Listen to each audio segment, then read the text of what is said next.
North Korea fired 2 short-range ballistic missiles off its east coast this morning, the second such launch in a week. The missiles flew a much shorter distance at a lower altitude than those fired last week. We begin with Arirang's Defense Ministry correspondent Ji-yeon.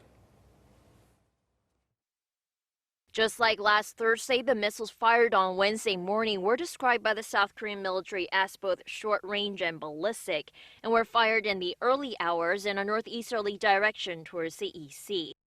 An official from South Korea's Joint Chiefs of Staff said Wednesday the missiles, like the last time, are presumed to have been launched using a transporter erector launcher, which is used to move missiles to a desired location.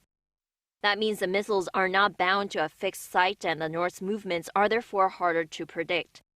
The military said it regards Wednesday's and last week's launches to be in the test firing phase and not fully operational, and that is capable of intercepting all of the mentioned missiles with the existing Patriot anti-missile system. What's starkly different this time, though, is the flight distance and altitude.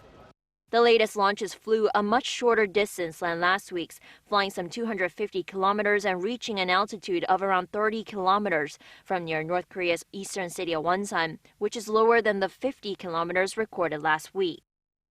The official says it's working with the U.S. to analyze the missiles further, including their trajectory and whether North Korea has succeeded in its test fire. The official said the military is monitoring the situation while maintaining a defense posture in case of additional launches, adding that the military bears in mind that Wednesday's launches could be similar to last week's. The military confirmed last week that the 2 missiles launched then were both similar to Russia's Iskander-class ballistic missile system, which is known to be able to move away from its original trajectory to change its target or avoid being shot down.